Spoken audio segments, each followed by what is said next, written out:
Welcome to the Foster Friendly Podcast, where we come together to make a difference in the lives of children in foster care and the families who care for them. Foster Friendly communities are part of a nationwide movement by America's Kids Belong that helps people from all walks of life take action and help kids and families thrive.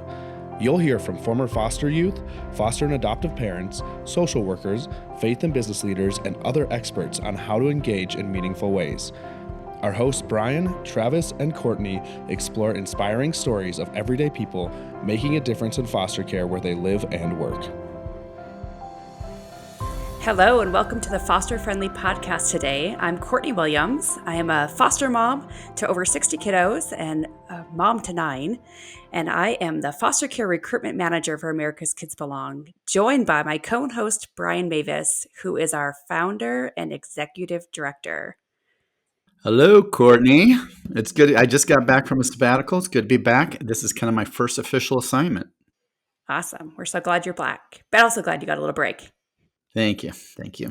I'm looking forward to meeting and interviewing our guest today. Me too. Today we are joined by Marcy Bursac, who advocates for the thousands of children in the foster care system waiting to be adopted. She has a free app, a children's book, monthly podcast, and many other resources to help guide people through foster care adoption. Marcy and her husband Nathan live in the greater St. Louis area with their 2 children they adopted from foster care. She's the founder of the Forgotten Adoption Option and the host of the Forgotten Adoption Option podcast. She was interviewed and announced the winner of the Pilot Pen G2 Overachievers Grant on the Kelly Clarkson Show on October 26th of 2023. And she was also crowned the United States of America's Miss Ohio in 2022. She wrote a book, What to Know When You Adopt Through Foster Care. And wow, that's a lot, Marcy.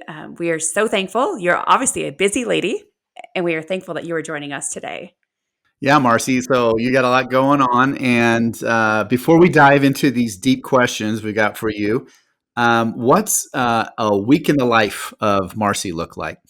Well, first off, Brian, welcome back. I mean, being on Thank sabbatical is super cool. I feel really honored that I'm like, and you came out of the hibernation and here you are. But I prefer the word intentional with my time. I don't know if you all have heard of the term like incremental gains theory, where like if you do something 5 or 10 minutes a week or every couple of weeks, you actually get further on a goal than if you completely abandon it, right? And so my week is a lot of prayer, going to bed with, okay, God, I hope I'm ready for whatever tomorrow holds. I want to say yes to what those opportunities are. So sometimes I get a bit of vision. Like I can tell you, I've got a couple books in the works, one for 2025, one for 2026. But in terms of the day-to-day and that, it kind of varies. Sometimes, like right now, I'm using my day job kind of lunchtime to hop on here with you all. I have the privilege of working fully remote, so I can be pretty active in my kids' lives. My children are biological siblings, which is pretty cool. And my husband and I take our marriage very seriously. So we Awesome. monthly have a budget committee meeting. We're very nerdy and really enjoy like down-to-earth board games. So a lot of good fun, and kayaks are in there too, but trying to live with a lot of intentionality and purpose. I know some people like to wait until they retire and say, oh, I'm going to work on my passion project then. And I've kind of thrown that out the window and gone, why can't I do it now while I'm also living my life? Wow, I love that. Yeah, there's some lessons right there on a week in the life of just for people to take away. So Marcy, okay, so let's hear about your story. And so specifically interested in how did you and Nathan, first of all, decide to adopt through foster care? That's lots of people, that's an option when they first think about needing to adopt. They maybe think private or international. And then second part, follow up to that question is, what was the process like of adopting through foster care, specifically a sibling set? Yeah, so we kind of followed the data, which says it takes you about 5 years to ever think about adopting to actually doing it. Before we got married, I explained to my husband I had just gotten back from an overseas mission trip where I spent a lot of time with teen girls in an orphanage who were there electively. Their families couldn't feed and care for them. And I remember coming back to the States very frustrated that could have been me. And I couldn't do anything about it. And I couldn't help these girls. And so I kind of got to the point of, well, then my solution will be I'll just adopt as my plan A. And so when my husband and I started dating and our relationship was pretty serious, I was like, yeah, just so you know, like, this is what I want. And I expected him to be like, our relationship's over. And instead, he proceeded to tell me about Grandpa Sam, who lived in St. Louis in the 1920s. Sam was 7 years old, a first-generation immigrant from Serbia when mom and dad died, leaving Sam and his 2 older siblings orphaned in the city of St. Louis. This is a very, very different era in our society. They had died of pneumonia, and Sam's 2 older siblings were able to be taken in by a family who had a big, big farm that needed some help. Sam was a young boy, had gone through a lot of trauma, probably was not very helpful, and he grew up on the streets. So my husband was raised by Grandpa Sam and often wondered to himself, like, what would have happened if? So when I explained to my husband that my plan A was to adopt, I was very surprisingly met with, yeah, me too.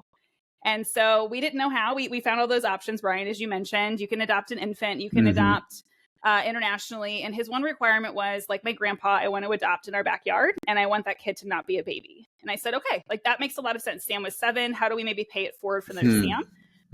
So that took us a lot of time. The internet is not what it was. My resources weren't out there. So it wasn't a straight, oh, that's what we do. Like I knew fostering was fostering. And then there was adoption of an infant or international. I didn't understand foster care adoption. And one day the church we were at, as part of Orphan Sunday, they did like a weekend long expo. They called it Orphan Cry. And one of the organizations there, in this little pamphlet, announced that they helped Christian families foster and adopt through foster care. And I was like, what does that mean? So we literally grabbed the last packet. My husband got a little cold feet. He's the very first episode on my podcast talks about that, where he's like, but all my freedom, it's all gone. So we applied. We had a very, what I would consider an edge case from what I understand. Our social worker was brand new to this space. Our kids, we had applied for a different sibling pair, went through an arduous process of getting extra training and so forth. It was us and another family. They chose the other family who had a biological child that could help these kids in a different way that we could. So in our day of a lot of letdown that afternoon, we opened our email and there was no photograph of our children who lived 5 hours across state, asking if anyone wanted to apply. And by the way, the deadline's tomorrow. So while my husband's at the store getting our stress foods to recoup from our day of a lot of emotion, I craft an email and ask him if I can send it. And we untraditionally got a phone call about 2 weeks later telling me that we were picked. We had 0 interview. And we entered into a legal risk relationship, meaning our kids had been in care for so long. We were their 7th home, that it was just kind of a matter of legal timing to iron things out. But what was told to us would take 4 months, took 18. So 9 months in, I'm on my bathroom floor crying, not understanding why I have chosen this as plan A. And that's really what led me into the ministry life that I'm in with the Forgotten Adoption Option. Is there's really always an underlying silver lining, even when things are hard. Yeah, God, there's those phrases, God uses our bruises and our messes, our message. And so I think that's part of what you're saying. So just out of personal curiosity, I was trying to understand timelines. Like when did this happen? What year was that? And how old were your kids when you first learned about them? Yeah, so we met them 10 years ago, actually. So this would have been 2014. My daughter was a week from her 3rd birthday, and my son was 4. So if you're doing the math on that, my daughter was in care since she was 6 months old, and my son was a year and a half. Okay. And they had been in, you said 7 different placements? We were their 7th. Yep. 7th placement. Sheesh. That's a lot. That is a lot.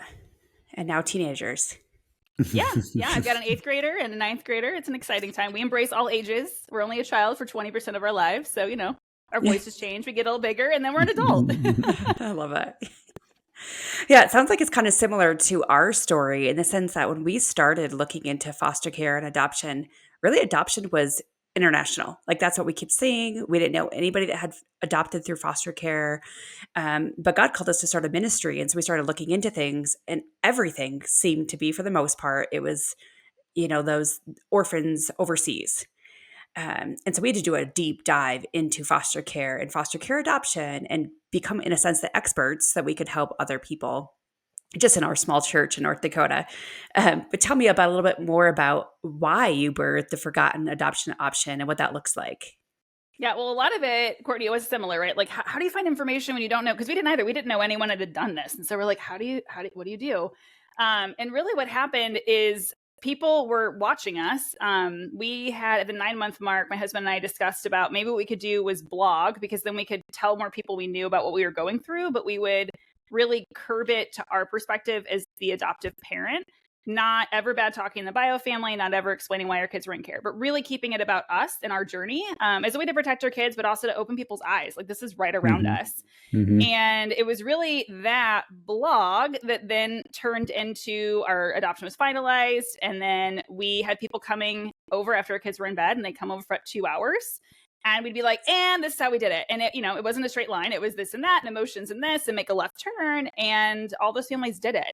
And then when the pandemic hit and we were sent stimulus payments, I had seen a news article about someone had like donated theirs. And so I asked my husband, I was like, we're both employed. Like, can we do something similar to that? And he's like, well, where do you want to donate? And I was like, I didn't get that far. I just want to know, like, are you open to this? And so what I did is I wrote my first book. It's called The Forgotten Adoption Option, and it's a how-to guide. And it goes through the heart work as well as like the actual steps in the process. And it was our way of how do we not just help people in our own community, and I'd even started Zooming, but now we can help people across the entire nation, even though there's nuance in names and stuff. It's not that different. And so that's really what led into everything else, was just we taught our friends. They were very interested, and we realized there was opportunity to share that knowledge across the country. Awesome. So when you were going through this and sharing your own experience, did you find that your experience was like unique, or you said, gosh, I'm hearing a lot of commonalities? And then when you were going through all that, did you, whether yours was unique or common, did you have your eyes open to like, okay, here's the big needs that are happening in foster care, and here's some of the substantial barriers? I think it was kind of a mix, Brian. Like, our social worker who was new had worked with an agency, a private agency. They've been doing this for a long time. So when we came to the table and said, hey, we just got this call, we said yes. And it's like a Thursday or Tuesday afternoon, and I need to go meet these kids a couple days later. Her boss was like, whoa, this is not how this works. So we're kind of getting secondhand information in that. And then I was also asked to help. I was on a foster parent recruitment group with multiple agencies in my region. So I learned a whole lot about the other side of the table. And I was like the one like non-social worker at the table. So I think I was aware of it in that. But I think my nature is I tend to learn a skill and share it. Like, that's just kind of my life. Okay. I learned how to do budgeting. So I teach people I teach personal finance. I pivoted into tech. I help people do that. And so this was kind of yet another skill of, okay, this is how it goes. And then you learn, okay, well, we adopted siblings. Oh, there's a huge need for siblings. Didn't know that, and so it kind of became this, like, we happen to be in this realm. But I think in turn of that, Brian, what has happened is I've done so much private, like one-on-one or couples with, me conversations, because people have concerns and worries and different things. And I've done that a lot, whether it's through Marco Polo or Zoom or, beyond my living room. And I've heard a lot of similar things to what I myself went through. And I had mentors as well along the way that kind of swooped me over. And so through that is where I even have recently embarked upon doing a research study on the barriers we face as non-kin adoptive families. And it's really just a curiosity of like, I'm hearing this. Is this really what the problems are? And one of those things, Brian, very initially was after I published the book, after teaching people in my own community, I published the book, and the very first people I hear from are 3 moms in my own county, which was really interesting. And they all said, I read your book and I can't do it. And I said, why? And they said, I was told I can't. And I said, why? So I get on the phone. I learned that the program my husband and I were funded through, we didn't see any of this because it's government program stuff. There was a line item in our state budget that would license people like us to adopt only. I was never a foster parent. Like, on paper I was. They're in that limbo state for my kids, but that was not my intention at all. And they had removed that funding very quietly in my state. So I then all of a sudden was like, well, this isn't fair. I have to solve this. And so I did a lot of phone calls. I knew all these other agencies from just being a volunteer in different spaces, asking more questions and being able to find, and kind of, it's a pilot program, but they're just bringing back something we used to have. So I think some of that has been, but I got to do this. How come you cannot? And especially when there's thousands of children left, how come you can't? And so that's really what's driving a lot of the resources I create is, how do I help other people see how to do this so that they don't feel like they're not responded to, so they don't feel like they're told no, because we all know there's a need. Like it's the data's out there. The faces are out there. Like we all know it. It's just knowing it and doing it are very, very different things. Mm-hmm. So in that case, so that you live in Missouri, right? So would you do you have a perspective that is generic enough that no matter what state people live in, they can expect? I think it's good if they know to expect barriers, so that way they don't feel like, oh, this just wasn't meant to be. It's like, no, this isn't a sprint. It's a steeplechase. There's going to be, you're going to bruise your shin as you jump over this thing and all that. What are some of those barriers that probably are common no matter where you live? Yeah. Like kind of the universal barriers in this space. Yeah. A lot of it is there's a lot of fear. And sometimes that fear is tied as like, even especially a couple, there's usually one that's like, woohoo, let's go. And the other one's like, no. And there's usually something under that. So I'm coaching a lot of families and like, I had to address my own childhood wounds, right? You got to go kind of work on you before you can do this. It's very common. And there's just kind of stigma attached to these kids. And so sometimes people want to just transparently ask questions and they don't want you to judge them for asking questions because it's based on all the information they've ever received in their eyes and their heart. And they're just like, can you tell me if this is true? Can you tell me if the behaviors are like this? Those are huge barriers on like a personal level.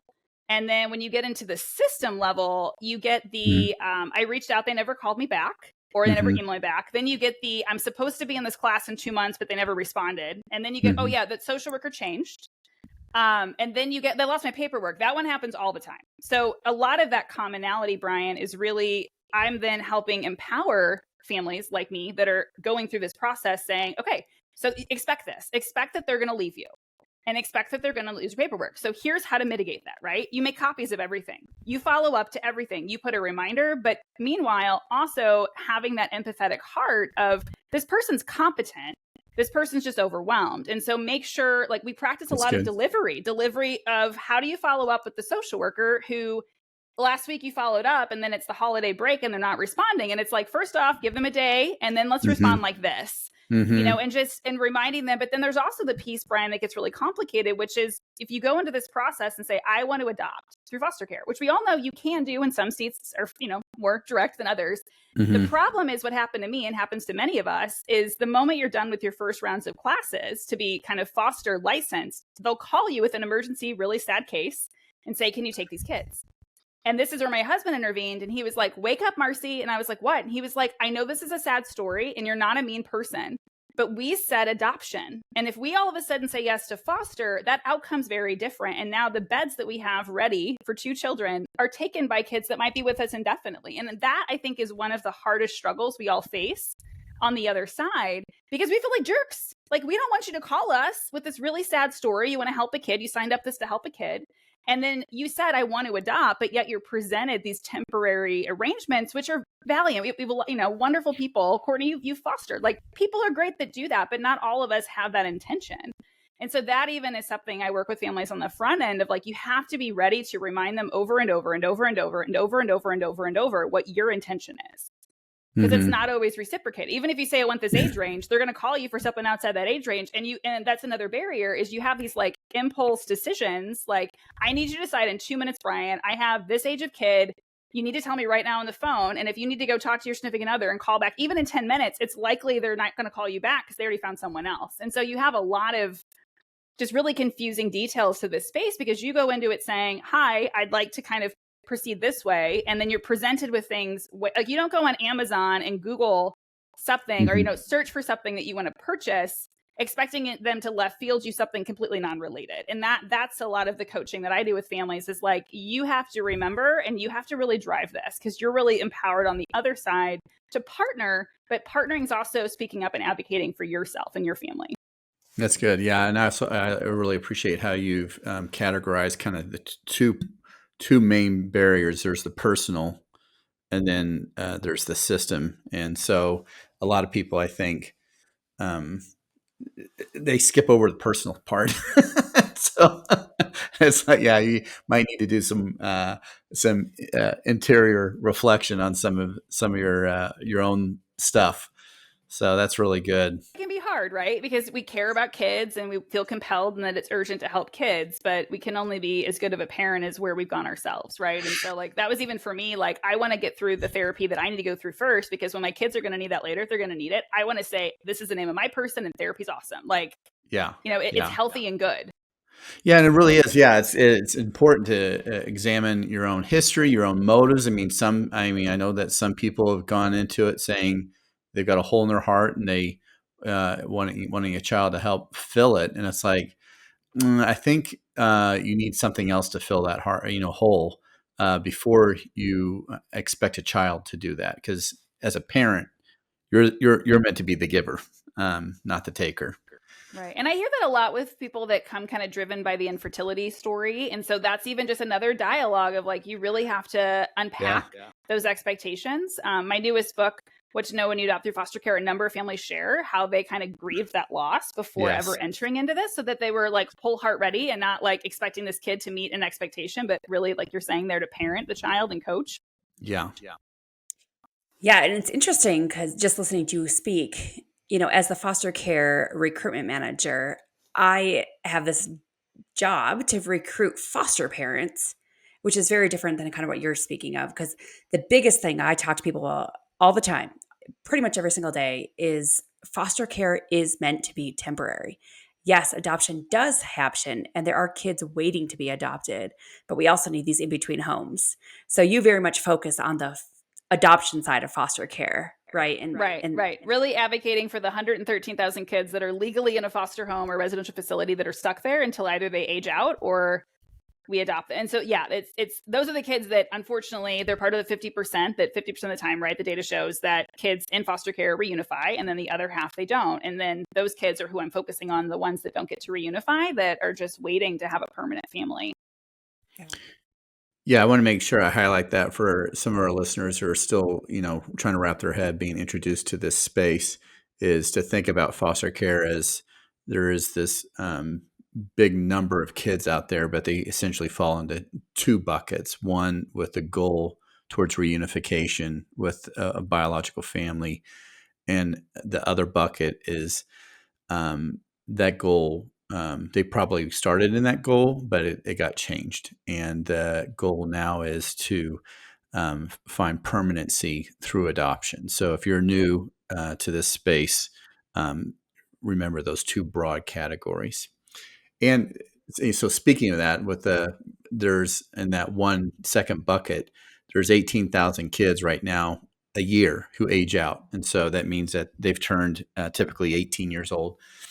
And now they're no longer a part of the system, and they never really or found a family. And so, of course, that's a heartbreaking thing to go through that challenge, and you go from one hardship into a new kind of hardship. So, Marcy, your heart is for kids to find permanency.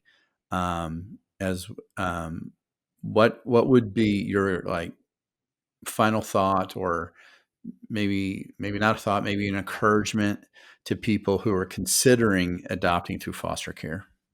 Yeah. And I want to, you mentioned this incredibly powerful statistic about aging out of foster care. And you're right. Like in the part that, just to paint the picture for people, to add to what you said, is it's literally on their 18th or 21st. Some states are a little bit older now too, birthday. So it's like, happy birthday. We're going to take away all your supports. And you're usually in the middle of your senior year of high school.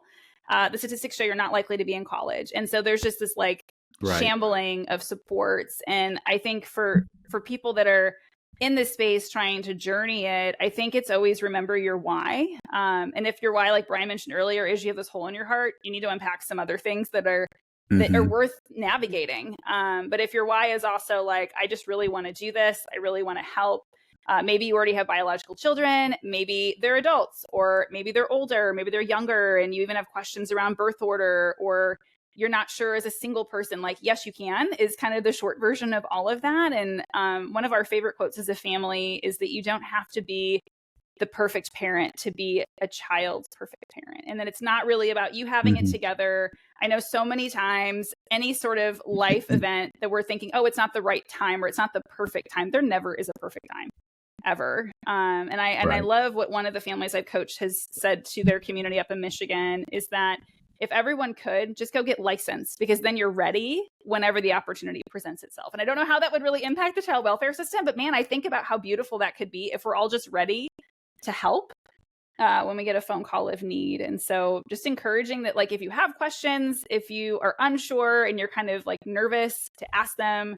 I'm here. I know you all have a lot of content and opportunity as well to just confide and explain and process, because so much of this feels heavy, big, confusing, and many other things. So don't give up, because it is. These kids are certainly worth it, because if it were you or me, I think we'd really hope that somebody did this for us too. Yeah, that's really good. Yeah, you won't get a phone call to help a child if you're not licensed. So you got to do your work first. Yeah. Yeah. And that is just a great reminder too. I know we get that question the adoption question a lot. And like you said, they're not going to call you back, but we get the opposite as well. People are interested.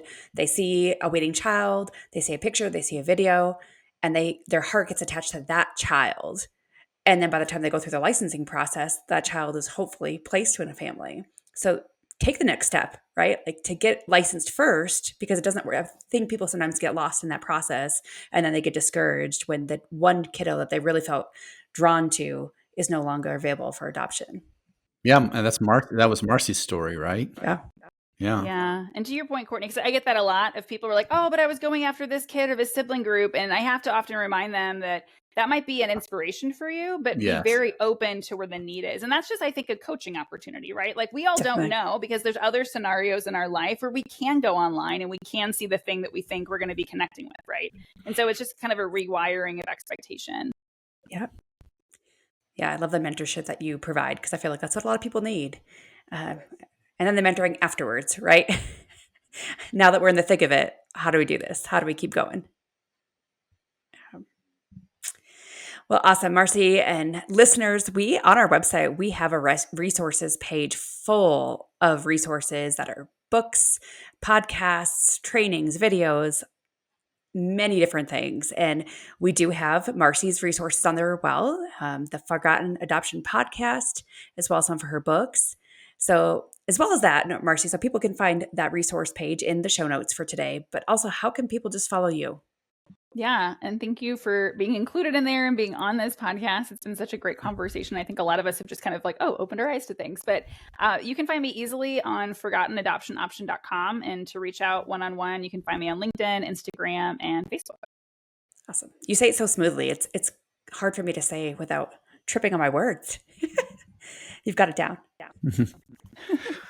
Forgotten Adoption Option. Again, I just love that, thinking of adoption and these kids that are waiting for forever homes, and just opening people's hearts and minds and homes, hopefully, for these kids that are waiting. Exactly. Well, Marcy, nice meeting you, and thank you, for opening up your heart and your home to these kids. And then there's a term for what you do, a maven. Do you know that word? I haven't heard this. Do tell. So a maven is a person who loves to share what they learn.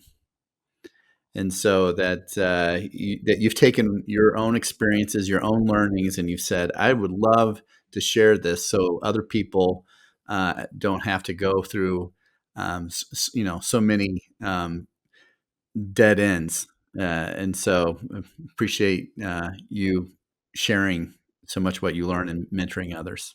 I have a good nugget to go research. And I want to make sure folks know too, because I know your website, you all have an entire video. You call them something different, but you've done interviews with children that are waiting to be adopted in your I Belong project. So people can also use your website for that. Yeah, we've videoed thousands of kids who have wanted to be adopted, and it's a beautiful program and very successful. They're beautiful. I've watched some of the videos, and I'm like, I need tissues. They're so, you can like really feel the heart behind so much of it. You all are doing such great things. So I just appreciate all that you're doing. And I know it's a hard load of work, but so worth it. And glad to be partnering. Great. Thank you, Marcy. Thanks for joining us today. God bless. We hope you enjoyed today's episode. If so, will you help us reach more people by subscribing, sharing the podcast with a friend, and leaving a 5-star review? If you've been inspired by what you've heard today and want to learn more of how you can make a difference for kids in foster care and the foster families where you live, visit americaskidsbelong.org. We depend on individual donors to fund our work. We'd be grateful if you would consider joining us as a monthly donor. Visit americaskidsbelong.org to make your tax-deductible donation. Thank you. Together, we can ensure a family for every child in foster care and a foster-friendly community to ensure every foster family feels loved and supported.